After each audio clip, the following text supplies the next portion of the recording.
Hi friends, आज हम Indian polity का एक बहुत ही इंपॉर्टेंट टॉपिक का नाम है केंद्रीय वित्त आयोग। इसके बारे में काफी डिटेल से चर्चा करेंगे। आप हमारे साथ बने रहिए ताकि आपको इसके बारे में काफी अच्छी जानकारी हो सके। तो शुरुआत करते हैं आज का टॉपिक हमारा केंद्रीय वित्त आयोग। सबसे पहले इसके परिचय और संवैधानिक स्थिति के बारे में बात करते हैं। इसकी प्रकृति कैसी है? यह हमारी क्या अर्ध न्यायिक निकाय है। क्या है ये? अर्ध न्यायिक निकाय है, मतलब क्वासी जुडिशियल निकाय है। साथ ही साथ क्या सलाहकारी संवैधानिक निकाय, संविधान में इसका उल्लेख किया गया है, लेकिन ये किस रूप में काम करता है? सलाहकारी रूप में काम करता है। सबसे पहले इसके संवैधानिक प्रावधानों की बात करें तो भारत के संविधान के भाग 12 या भाग 12 में अनुच्छेद 280 के तहत इसका उल्लेख किया गया है। केंद्रीय वित्त आयोग की बात करें तो अनुच्छेद 280 के तहत हमारे केंद्रीय वित्त आयोग का उल्लेख किया गया है। बात करें इसके निर्माण का उद्देश्य की, तो ये क्या करता है? हमारे केंद्र मतलब संघ और राज्य के बीच, क्या संघ और राज्य के बीच जो टैक्सेस होते हैं, मतलब जो ये करों और वित्तीय संसाधनों का न्याय संगत वितरण सुनिश्चित करता है। ये हमारे क्या करता है?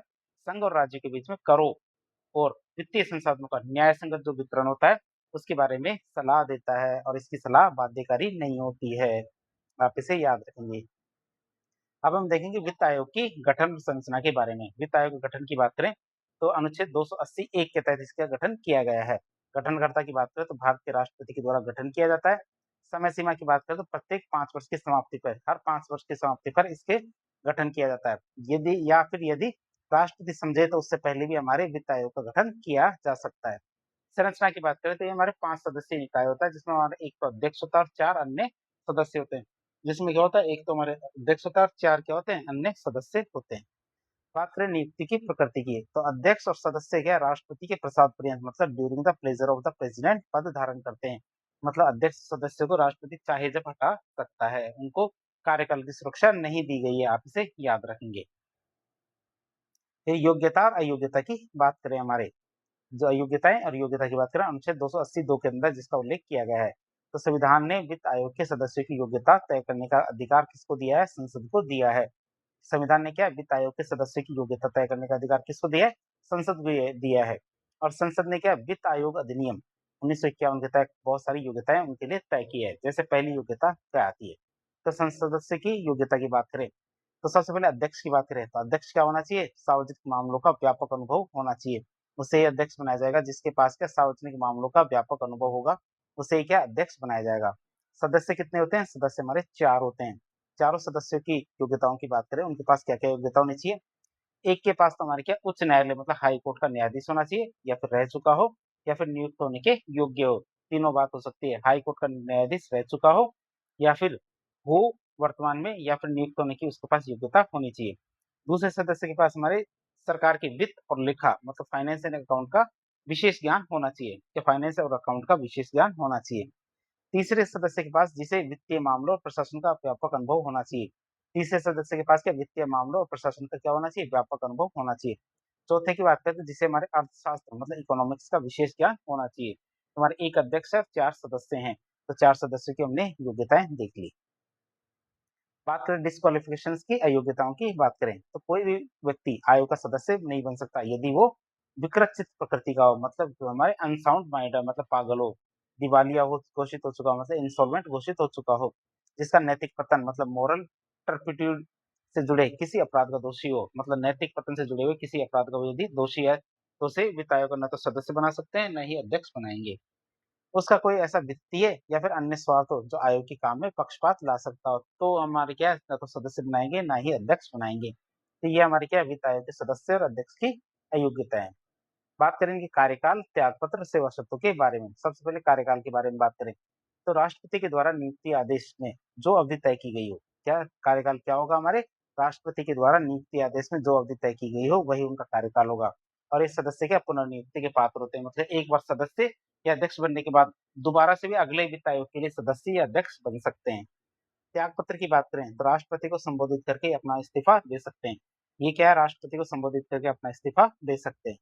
वेतन और भत्तों की बात करें तो केंद्र सरकार के नियमों पे के द्वारा निर्धारित होते हैं। इनके वेतन और भत्ते क्या केंद्र सरकार के नियमों के द्वारा निर्धारित होते हैं।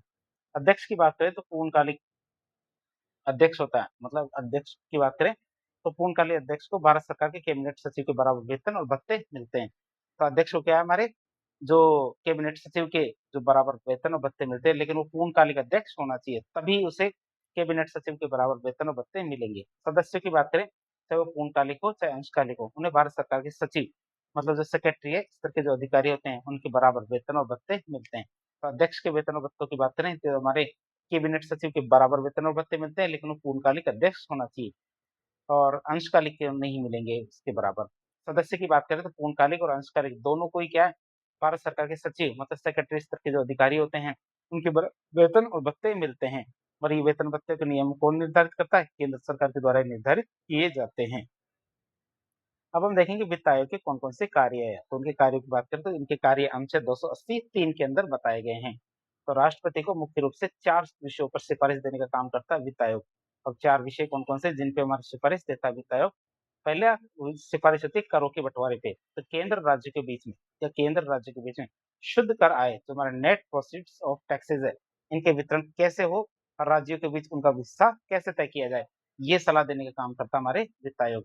दूसरा हमारी सलाह होती है हमारी अनुदान मतलब ग्रांट्स एंड एड की बात करें तो भारत की संचित निधि से राज्य को दी जाने वाली सहायता अनुदान के सिद्धांत तय करना कि मतलब राज्य को दी जाने वाली जो सहायता अनुदान होता है उसका सिद्धांत तय करना कि किस आधार पे दिया जाएगा।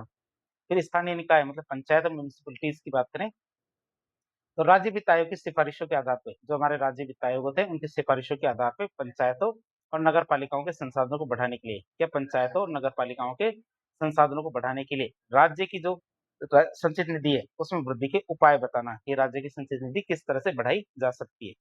अन्य कार्यों की बात करें तो हमारे सुदृढ़ वित्त मतलब साउंड फाइनेंस के हित में राष्ट्रपति के द्वारा कोई भी अन्य कार्य सौंपा जाएगा वित्तीय मामलों का तो वो भी हमारे फाइनेंस कमीशन करेगा। तो हमारे 4 कार्य हैं हमारे जो वित्त आयोग के हैं अनुच्छेद 280 3 में। कौन-कौन से हैं? हमारे करों के बंटवारा, दूसरा अनुदान के बारे में, स्थानीय निकाय के बारे में और अन्य कार्य।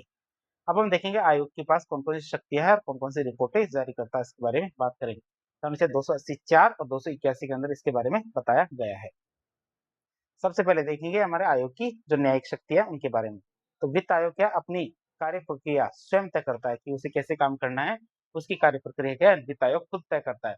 और सिविल प्रक्रिया संहिता 1908 के तहत तो सिविल प्रक्रिया संहिता 1908 के तहत इसे एक सिविल न्यायालय की शक्तियाँ प्राप्त है। जो हमारा वित्त आयोग है, तो वित्त आयोग को क्या एक सिविल न्यायालय की शक्तियाँ प्राप्त है।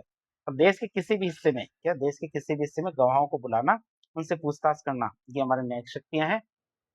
सिविल जो न्यायालय उनकी शक्तियाँ हैं कौन-कौन सी हमारी देश के किसी भी हिस्से से गवाह को बुलाया जा सकता है, उनसे पूछताछ की जा सकती है। किसी भी सरकारी विभाग या फिर न्यायालय से या किसी भी सरकारी विभाग या फिर न्यायालय से सार्वजनिक दस्तावेज या फिर रिकॉर्ड माँगा जा सकता है। क्या सार्वजनिक दस्तावेज या फिर रिकॉर्ड माँगा जा सकता है। तो रिपोर्ट्स ऑफ पे की बात करें अनुच्छेद 281 के तहत रिपोर्ट सौंपने वाली बात आती है। तो आयोग क्या अपनी अंतिम रिपोर्ट किसको सौंपता है? राष्ट्रपति को। आयोग क्या अपनी अंतिम रिपोर्ट किसे सौंपता है? राष्ट्रपति को सौंपता है और राष्ट्रपति इस रिपोर्ट को संसद के दोनों सदनों मतलब लोकसभा और राज्यसभा के पटल पे रखवाता है। बात करें रिपोर्ट की तो उस पर की गई कार्रवाई के स्पष्टीकरण के ज्ञापन के साथ मतलब राष्ट्रपति क्या करता है? सबसे पहले आयोग क्या करेगा? राष्ट्रपति को अपनी अंतिम रिपोर्ट सौंपेगा। फिर राष्ट्रपति क्या करेगा? उस रिपोर्ट पर क्या है कार्रवाई की जो स्पष्टीकरण ज्ञापन उसके अंदर लगाएगा। फिर उसके साथ क्या करेगा? संसद के दोनों सदन लोकसभा, राज्यसभा के पटल पे रखवाता है। बात करें हमारी दूसरी भूमिका की, जो वित्त आयोग है ये हमारी इसकी सलाहकारी भूमिका होती है मतलब एडवाइजरी नेचर होता है। तो वित्त आयोग की सिफारिशें केवल सलाहकारी प्रकृति की होती है, एडवाइजरी प्रकृति की होती है।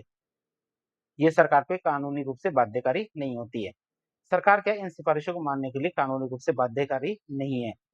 तो डॉक्टर पीवी राजमन्नार की बात करें जो हमारे चौथे वित्त आयोग के अध्यक्ष थे, उन्होंने एक बात कही थी कि चूंकि वित्त आयोग एक संवैधानिक निकाय है, इसलिए उसकी सलाह को भारत सरकार तब तक मानने के लिए बाध्य नहीं है जब तक कि उसे ठुकराने का कोई बेहद ठोस कारण ना दे दिया जाए।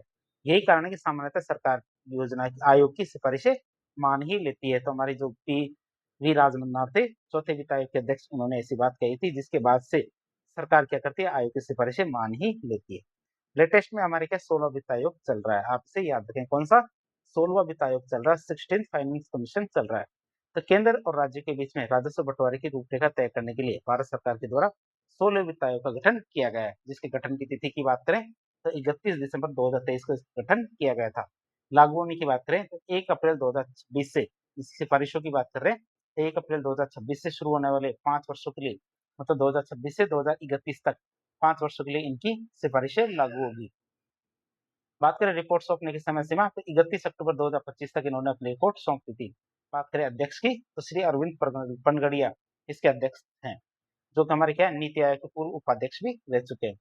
सचिव की बात करें, सचिव कौन है? ऋत्विक रंजनम पांडे, या ऋत्विक रंजनम पांडे इसके सचिव हैं, आप इसे याद रखेंगे। 16 वित्त आयोग के सचिव कौन है? ऋत्विक रंजनम पांडे। सदस्य की बात करें, हमारे कौन कौन है? श्री अजय नारायण झा, दूसरे हमारे श्रीमती एनी जॉर्ज मैथ्यू, तीसरे अध्यक्ष हमारे डॉक्टर निरंजन राज्याध्यक्ष, चौथे हमारे डॉक्टर सौम्य क्रांति घोष। हमारे 4 इसके सदस्य कौन कौन? श्री अजय नारायण झा, दूसरे हमारे श्रीमती एनी जॉर्ज मैथ्यू, तीसरे हमारे डॉक्टर निरंजन राज्याध्यक्ष और चौथे हमारे डॉक्टर सौम्य क्रांति घोष। तो इनके अध्यक्ष कौन है? डॉक्टर अरविंद पनगड़िया। तो इनके बारे में थोड़ी जानकारी ले लेते हैं। तो 16 वित्त आयोग के अध्यक्ष डॉक्टर पनगड़िया एक क्या जाने माने अर्थशास्त्री और एक प्रशासक रह चुके हैं। बात करें इनकी, तो ये हमारे नीति आयोग के प्रथम उपाध्यक्ष भी थे। तो जनवरी 2015 में नीति आयोग की स्थापना के समय इन्हें पहला उपाध्यक्ष बनाया गया था, अरविंद पनगड़िया को। शैक्षणिक और वैश्विक अनुभव की बात करें तो वे कोलंबिया विश्वविद्यालय में भारतीय राजनीतिक अर्थव्यवस्था के जगदीश भगवती प्रोफेसर है। क्या? जगदीश भगवती प्रोफेसर है और एशियाई विकास बैंक के मुख्य अर्थशास्त्री भी रह चुके हैं। बात ये याद रखेंगे आप। फिर बात करें नागरिक सम्मान की, तो भारत सरकार के द्वारा 2012 में, क्या 2012 में उन्हें पद्म भूषण से सम्मानित किया गया था। कब? 2012 में इन्हें भारत सरकार के द्वारा पद्म भूषण से सम्मानित किया गया है। 2020 की शेरपाओं की बात करें, जो G20 की मीटिंग हुई थी, तो उसकी में शेरपा नियुक्त किया गया था। तो उन्हें क्या, तुर्की 2015 में, चीन 2016 में, जर्मनी 2017 के जो G20 सम्मेलन हुए थे, उसमें भारत के शेरपा के रूप में प्रतिनिधित्व मंडल का नेतृत्व किया था। तो भारत का जो शेरपा के रूप में क्या प्रतिनिधित्व का नेतृत्व किसने किया? हमारे अरविंद पनगड़िया ने। कब कब? तुर्की में 2015 में, चीन में हमारे 2016 में, जर्मनी में 2017 में। आप इसे याद रखेंगे। अरविंद पनगड़िया ने कौन कौन सी पुस्तकें लिखी है उसकी बात करें, किताब का नाम है India the emerging giant, India the emerging giant, और दूसरी किताब थी why growth matter. Jagdish Bhagwati के साथ उन्होंने साथ में काम किया था। तो शैक्षणिक की हमने बात कर ली थी। तो शैक्षणिक और वैश्विक अनुभव जो हमने देखा था, ये आप जगदीश के उन्होंने क्या कोलंबिया विश्वविद्यालय में भारतीय राजनीतिक अर्थव्यवस्था के जो प्रोफेसर थे, जगदीश भगवती प्रोफेसर, ठीक है, उनके साथ भी काम किया है, आप इसे याद रखेंगे। उनके साथ उन्होंने पुस्तक भी लिखी थी, कौन सी? Y growth matter. अब हम देखेंगे जो हमारे वित्त आयोग के अध्यक्ष है उनकी पूरी सूची के बारे में, मतलब पहले से लेकर 100वें तक। पहले हमारे केसी नियोगी थे जो 52 से 57 तक रहे थे। फिर के संतानम, एस ए के चंद्रा, फिर हमारे doctor PV Rajamannath, Mahavir Tyagi, Kasu Brahmanandam Reddy, J M Shelat या J M Shelat, Y V Chauhan, N K P Salve, K C Pant, A M Khusro, doctor C Rangarajan, doctor Vijay Kelkar, Y V Reddy, N K Singh, और वर्तमान के हमारे कौन है? अरविंद पनगड़िया, जिनका जो सिफारिशें हैं 2026 से 2031 तक लागू होगी। अब हम देखेंगे वित्त आयोग के प्रमुख ऐतिहासिक अध्यक्ष कौन कौन से हैं, उनकी बात करें तो उनके बारे में थोड़ी थोड़ी जानकारी ले लेते हैं। तो वित्त आयोग के कई अध्यक्षों ने भारतीय राजनीति और प्रशासन में बहुत ही अहम भूमिका निभाई है। जैसे हमारे सबसे पहले अध्यक्ष थे हमारे केसी नियोगी। बात करें संविधान सभा की, तो पश्चिम बंगाल का उन्होंने प्रतिनिधित्व किया था संविधान सभा में। अनुच्छेद 246 और 7वीं अनुसूची के निर्माण में उन्होंने अहम योगदान दिया था। 7वीं अनुसूची के निर्माण में और अनुच्छेद 246 के निर्माण में उन्होंने काफी ज्यादा योगदान दिया था। भारत के दूसरे वित्त मंत्री रह चुके हैं। तो आर के षणमुखम शेट्टी के इस्तीफे देने के बाद, क्या आर के षणमुखम शेट्टी ने इस्तीफा दे दिया, तो उनके बाद उन्होंने जो वित्त मंत्री का पद संभाला, लेकिन केवल 35 दिनों के बाद में डॉक्टर श्यामा प्रसाद मुखर्जी के साथ कैबिनेट से इस्तीफा दे दिया था। इसने हमारे केसी नियोगी ने। फिर योजना आयोग की उन्होंने नींव रखी। तो 1946 में उनके नेतृत्व वाले सलाहकार योजना बोर्ड की रिपोर्ट ने ही क्या भारत में योजना आयोग और पंचवर्षीय योजनाओं की नींव रखी थी। जो उन्होंने क्या 1946 में उनके नेतृत्व में हमारे सलाहकार योजना बोर्ड की एक रिपोर्ट आई थी, और उसी के आधार पर हमारी योजना आयोग और हमारी पंचवर्षीय योजनाओं की नींव रखी गई थी। फिर वैश्विक योगदान की बात करें तो वे हमारे संयुक्त राष्ट्र मानवाधिकार आयोग की उस समिति के सदस्य भी रहे हैं जिसने हमारे मानवाधिकारों की सार्वभौमिक घोषणा यूडीएचआर का मसौदा तैयार किया था, ड्राफ्ट तैयार किया था। उस समिति के सदस्य भी रह चुके हैं हमारे केसी नियोगी। एक आते हैं पांचवें अध्यक्ष। पांचवें अध्यक्ष हमारे कौन से? महावीर त्यागी। इनके बारे में बात करते हैं, खास के बारे में थोड़ी जानकारी ले रहे हैं। ये हमारे क्या प्रमुख स्वतंत्रता सेनानी रह चुके हैं। केंद्रीय मंत्रिमंडल में राजस्व और व्यय मंत्री और रक्षा मंत्री के पद पे भी उन्होंने काम किया है। केंद्रीय मंत्रिमंडल में कौन कौन से पदों पे? एक तो हमारे राजस्व और व्यय मंत्री और रक्षा मंत्री के पद पे भी उन्होंने काम किया है। फिर कासु ब्रह्मानंदम रेड्डी की बात करें, छठे अध्यक्ष थे ये अविभाजित जो हमारा आंध्र प्रदेश है उसके मुख्यमंत्री रह चुके हैं 1964 से 1971 तक। केंद्र सरकार में केंद्रीय वित्त मंत्री का पद उन्होंने संभाला 1974 से 77 तक और गृह मंत्री की जिम्मेदारी भी उन्होंने संभाली थी।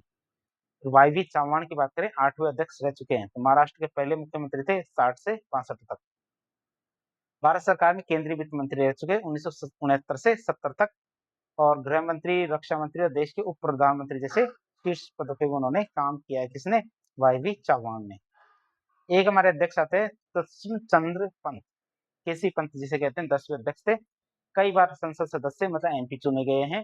केंद्रीय मंत्रिमंडल में वित्त मंत्री, रक्षा मंत्री, ऊर्जा मंत्री, इस्पात मंत्री के रूप में उन्होंने अहम काम किया है। तो हमने क्या है कुछ अध्यक्षों के बारे में थोड़ी थोड़ी जानकारी ले ली।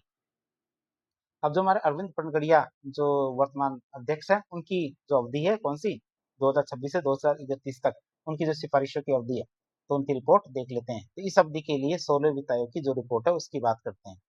रिपोर्ट का पहला हिस्सा आता है केंद्रीय करों में राज्यों की हिस्सेदारी के बारे में। सबसे पहले हिस्सेदारी का प्रतिशत बताते हैं। तो 16 वित्त आयोग ने केंद्रीय करों के विभाज्य पूल तो डिविजिबल पूल है उसमें राज्यों की हिस्सेदारी 41% बनाए रखने की सिफारिश की थी। जो हमारे 15वें वित्त आयोग में भी यही की गई थी। तो 16 आयोग ने इसको कंटिन्यू करके 41% ही रखा है, उसने न तो कम किया न ज्यादा किया। विभाज्य पूल की बात करें डिविजिबल पूल की तो ये वो क्या होता है, ये वो शुद्ध धनराशि होते हैं जो हमारे केंद्र सरकार द्वारा वसूले गए जो कुल कर होते हैं। केंद्र सरकार के द्वारा वसूले गए कुल करों में से टैक्स कलेक्शन का खर्च, सेस और सरचार्ज इनको घटाने के बाद जो बचती है वही हमारी क्या विभाज्य पूल या डिविजिबल पूल कहलाती है। और इसी राशि का हमारे 41% किसको दिया जाएगा, राज्य को बांटा जाता है। आप इसे याद रखेंगे डिविजिबल पूल या विभाज्य पूल क्या होता है। 41% का लक्ष्य रखा गया है, तो 15 वित्त आयोग ने भी यही लक्ष्य रखा था। फिर बात करें दूसरे पॉइंट की, दूसरा पॉइंट कहता है राज्यों के बीच करों के वितरण के मापदंड कि राज्यों के बीच में करों का वितरण तो करेंगे लेकिन उनका मापदंड क्या होगा, तो ये हमारे हॉरिजॉन्टल डिवोल्यूशन कहलाता है। तो राज्यों के बीच जो 41% हिस्सा है इसको किस आधार पर बांटा जाएगा, इसके लिए 16 वित्त आयोग ने फॉर्मूले के वे कुछ बदलाव किए थे जिसमें हमारे जीडीपी में योगदान नाम का एक नया मापदंड जोड़ा है। जो पुराने कर और राजकोषीय प्रयास थे इसको हटा दिया गया है। पिछले हमारे 15वें जो वित्त आयोग थे उसमें हमारे कर और राजकोषीय प्रयास था लेकिन वर्तमान में इसको हटा दिया गया है। अब इन मापदंडों के बारे में देख लेते हैं कौन कौन से मापदंड है। पहला आता है आय की दूरी जो इनकम डिस्टेंस है, तो 15 वित्त आयोग में इसको 45% और वर्तमान में हमारे 42.5% वेटेज दिया गया है। जनसंख्या पॉपुलेशन की बात करें 2011 की तो 15% हमारे 15 वित्त आयोग में और 17.5% हमारे 16 वित्त आयोग में वेटेज दिया है। जनसांख्यिकीय प्रदर्शन या डेमोग्राफिक परफॉर्मेंस की बात करें तो 12.5% 15 वित्त आयोग में और 10% हमारे 16 वित्त आयोग में दिए गए हैं। एरिया या क्षेत्रफल की बात करें तो 15% हमारे 15 वित्त आयोग में और 10% रखा गया है 16 वित्त आयोग में। फॉरेस्ट वन की बात करें तो 10% हमारे 15 वित्त आयोग में, 10% रखा गया हमारे क्या 16 वित्त आयोग में। जीडीपी में योगदान की बात करें तो 15वें वित्त आयोग में इसका कोई प्रावधान नहीं किया गया था लेकिन वर्तमान जो वित्त आयोग है उसने 10% का नया लक्ष्य रखा है। फिर कर और राजकोषीय प्रयास की बात करें 2.5% हमारे पिछले वित्त आयोग मतलब 15 वित्त आयोग ने तय किया था लेकिन वर्तमान में इस प्रावधान को हटा दिया गया है। तो टोटल के रूप में 100% हमारे ये क्या प्रावधान हो गए हैं। तो हमने इसकी क्या हॉरिजॉन्टल डिवोल्यूशन देखा कि जो हमारे 41% का हिस्सा है किस आधार पे बांटा जाएगा, तो ये हमारे मापदंड थे। अब हम देखेंगे मापदंडों के बारे में जो शब्द है उनकी बात करें क्या क्या है। जैसे आय की दूरी पहला पॉइंट था जिसका मतलब क्या होता है शीर्ष 3 सबसे अमीर राज्य क्या टॉप के जो हमारे 3 अमीर राज्य उनकी औसत प्रतिव्यक्ति आय और किसी विशिष्ट राज्य की आय के बीच में जो अंतर है वो आय की दूरी कहलाएगी। ये हमारे गरीब राज्यों को अधिक धन देकर समानता सुनिश्चित करेगा। फिर जनसंख्या और जनसांख्यिकीय प्रदर्शन की बात करें तो 2011 की जनगणना को या 2011 की जनसंख्या को आधार इसके लिए बनाया गया है। साथ ही क्या जिन राज्यों ने 1971 से 2011 के बीच में जनसंख्या नियंत्रण में बहुत अच्छा काम किया है उन्हीं के जनसांख्यिकीय प्रदर्शन के तहत पुरस्कृत मतलब ज्यादा पैसा दिया जाएगा। फॉरेस्ट या वन की बात करें तो इसमें न केवल राज्य के कुल वन क्षेत्र को देखा जाएगा बल्कि हमारे 2015 से 2023 के बीच में वन क्षेत्र में जो वृद्धि हुई है उसको भी महत्व दिया जाएगा वनों के मामले में। जीडीपी में योगदान की बात करें ये हमारे नया मापदंड आया है। जो हमारे राज्य राष्ट्रीय अर्थव्यवस्था जीडीपी में अधिक योगदान दे रहे हैं तो जो राज्य राष्ट्रीय अर्थव्यवस्था या जीडीपी में ज्यादा योगदान दे रहे हैं उन्हें इस 10% वेटेज के माध्यम से ज्यादा फायदा मिलेगा और ये हमारे राज्य को आर्थिक विकास के लिए ज्यादा प्रोत्साहन करेगा कि भाई ज्यादा आर्थिक विकास करो। सहायता अनुदान की बात करें ग्रांट एंड एड की बात करें तो 16वें वित्त आयोग ने 5 वर्षों के लिए कुल 9.47 लाख करोड़ रुपए के अनुदान की सिफारिश की है। कितने? 9.47 लाख करोड़ के अनुदान की सिफारिश की है। बात करें सबसे बड़े बदलाव की, तो 15वें वित्त आयोग के द्वारा दिए जाने वाले राजस्व घाटा अनुदान, क्षेत्र विशिष्ट और राज्य विशिष्ट अनुदान है, इसको अब पूरी तरह से बंद कर दिया गया है, जो हमारे 15वें वित्त आयोग तक तो चालू था।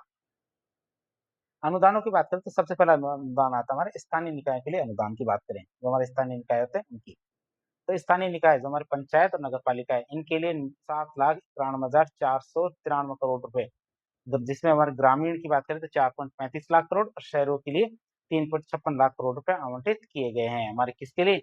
स्थानीय निकाय मतलब नगर पालिका, ग्राम पंचायतों के लिए 7,93,493 करोड़। बात करें अनुदान किस तरह दिया जाएगा, तो हमारे 80% तो बेसिक और 20% हमारा परफॉर्मेंस आधारित होगा। 80% तो बेसिक रूप से दिया जाएगा, 20% क्या परफॉर्मेंस आधारित हमारे अनुदान होगा। बेसिक ग्रांट का हमारा 50% हिस्सा क्या स्वच्छता, ठोस अपशिष्ट और जल प्रबंधन के लिए बंधा हुआ मतलब टाइड रहेगा। कितना? 50% क्या टाइड अनुदान रहेगा। फिर विशेष अवसंरचना अनुदान की बात करें तो 10 से 40 लाख की आबादी वाले वह ऐसे शहर जिनमें क्या 10 से 40 लाख की आबादी है, उन शहरों में अपशिष्ट जल प्रबंधन मतलब वेस्ट वाटर मैनेजमेंट के लिए 56,100 करोड़ रुपए दिए जाएंगे। बात करें शहरीकरण प्रीमियम की, शहरीकरण प्रीमियम की बात करें तो शहरों गांवों को शहरों में मिलाने या गांवों को शहरों में मिलाने मतलब पूरी अर्बन विलेज वाले जो राज्य हैं उनको प्रोत्साहित करने के लिए 10,000 करोड़ रुपए का वन टाइम ग्रांट दिया जाएगा। शहरीकरण प्रीमियम की बात करें तो गांवों को शहरों में मिलाने वाले जो राज्य हैं उनको प्रोत्साहित करने के लिए 10,000 करोड़ रुपए का वन टाइम ग्रांट दिया जाएगा। पेरी अर्बन विलेज कहते हैं इसे, गांव और शहर दोनों को मिक्स कर दिया जाएगा। शर्तों की बात करें, अनुदान तभी मिलेगा जब निकाय क्या संविधान के तहत गठित हो। जो निकाय है किसके द्वारा गठित हो? संविधान के तहत गठित हो, उनके खाते पारदर्शी हो, राज्य वित्त आयोग का गठन उस समय हो गया हो, तो उन्हें ही हमारे ये अनुदान मिलेगा। फिर बात करते हैं आपदा प्रबंधन अनुदान की। आपदा प्रबंधन अनुदान या डिजास्टर मैनेजमेंट ग्रांट की बात करें तो कुल 2,04,401 करोड़ रुपए का फंड प्रस्तावित किया गया है, जिसमें हमारा केंद्र का हिस्सा 1,55,916 करोड़ रुपए का होगा। आपदा प्रबंधन अनुदान लागत बंटवारे की बात करें तो पूर्वोत्तर और हिमालय राज्यों के लिए केंद्र राज्य अनुपात 90% 90 और 10 का रहेगा, और अन्य राज्यों के लिए 75-25 का रहेगा हमारे अनुदान का। किसके लिए? आपातकालीन कार्यों के लिए। फिर राजकोषीय रोड मैप की बात करें, फिस्कल रोड मैप की बात करें तो अर्थव्यवस्था में ऋण और घाटे को नियंत्रित करने के लिए या अर्थव्यवस्था में ऋण और घाटे को नियंत्रित करने के लिए सख्त लक्ष्य तय किए गए हैं। एक आता है लक्ष्य हमारा राजकोषीय घाटा, जिसे फिस्कल डेफिसिट कहते हैं। तो केंद्र सरकार को 2030-31 तक अपना घाटा जीडीपी के 3.5% तक लेके आना पड़ेगा। तो केंद्र सरकार को 2030-31 तक क्या अपना घाटा जीडीपी के 3.5% तक लाना होगा। राज्यों के लिए ये सीमा घटा के जीएसडीपी का 3% ही तय की गई है। राज्यों के लिए तो क्या ये सीमा 3% तय की गई है, और केंद्र सरकार के लिए हमारी 3.5%। फिर बजट बाहर उधार की बात करें, ऑफ बजट बोरोइंग्स की बात करें तो राज्यों को हिदायत दी गई है कि वे इस प्रथा को पूरी तरह से बंद कर दें। कि बजट के बाहर उधार लेने की वाली बात की गई कि राज्यों के लिए कहा गया है कि वे इस प्रथा को पूरी तरह से बंद कर दें और सभी ऋणों को मुख्य बजट में दिखाएं। फिर सार्वजनिक ऋण की बात करें, पब्लिक डेब्ट की, तो केंद्र राज्यों का संयुक्त कर्ज 2026-27 के अनुमानित 77.3% से घट के 2030-31 तक कितना हो जाएगा? हमारे 73.1% हो जाने का लक्ष्य रखा है, जो वर्तमान में कितना है? 77.3%। बात करें हमारे इसके अंतर्गत विभिन्न क्षेत्रों में सुधार की बात करें, सेक्टोरल रिफॉर्म की बात करें तो आयोग ने राज्यों की कार्यकुशलता बढ़ाने के लिए 3 प्रमुख क्षेत्रों में सुधार के लिए जोर दिया है। जैसे विद्युत क्षेत्र की बात करें, पावर सेक्टर की, तो राज्यों को अपने घाटे में चल रही जो बिजली वितरण कंपनियां होती है, डिस्कॉम होते हैं, उनके निजीकरण में तेजी लानी चाहिए। पुराने कर्जे को स्पेशल पर्पज व्हीकल एसपीवी में डाल के अलग कर देना चाहिए, ताकि हमारे नए निजी निवेशक इससे आकर्षित हो। सब्सिडी व्यय की बात करें, सब्सिडी एक्सपेंडिचर की बात करें तो बिना शर्त नकद ट्रांसफर योजनाएं कि बिना शर्त नकद ट्रांसफर योजनाओं पे रोक लगनी चाहिए। सब्सिडी को युक्ति संगत बना के केवल सही लाभार्थियों तक ही पहुंचाया जाना चाहिए, और अकाउंटिंग में पारदर्शिता बहुत ज्यादा जरूरी है। फिर सार्वजनिक क्षेत्र के उद्यम की बात करें, पीएससीज की, तो आयोग ने 308 निष्क्रिय राज्य सार्वजनिक उद्यमों को बंद करने की सिफारिश दी है। जो हमारी सरकारी कंपनियां पिछले 3 साल घाटे में रही है, कि ऐसी सरकारी कंपनियां जो पिछले 4 सालों में से 3 सालों में घाटे में रही है, तो उनके निजीकरण या फिर बंद करने पर राज्य कैबिनेट को तुरंत फैसला लेना चाहिए। तो केंद्र के द्वारा हस्तांतरित करों में राज्यों के हिस्से की बात करें, केंद्र के द्वारा जो हस्तांतरित कर होते हैं, उनमें प्रमुख राज्यों का क्या कितना-कितना हिस्सा है। तो एक शीट दी है हमने, तालिका दी है, जिसमें शीर्ष राज्यों का प्रतिशत बताया गया है, जिन्हें केंद्रीय करों के विभाजित कुल में सबसे बड़ा हिस्सा मिलेगा। जैसे हमारा टॉप पे कौन-सा राज्य आता है? टॉप पे आता है हमारा कौन-सा? उत्तर प्रदेश। टॉप पे आता है हमारा उत्तर प्रदेश, जिसे हमारे 17.62% मिलेगा। फिर बिहार, मध्य प्रदेश, पश्चिम बंगाल, महाराष्ट्र, फिर लास्ट में राजस्थान छठे नंबर पे आता है, जिससे हमारे 5.93% हिस्सा मिलेगा। तो इस तरह आज एक लेक्चर के ज़रिए हमने केंद्रीय वित्त आयोग के सभी प्रावधानों के बारे में देखा। 16वें वित्त आयोग की जो रिपोर्ट थी, उसके बारे में काफ़ी डिटेल से जानने की कोशिश की। तो इस प्रकार के इन्फॉर्मेटिव वीडियो देखने के लिए हमारे चैनल से जुड़े। वीडियो यदि पसंद आता है तो वीडियो को लाइक करें, चैनल को सब्सक्राइब करें, अपने दोस्तों के साथ शेयर करें। धन्यवाद।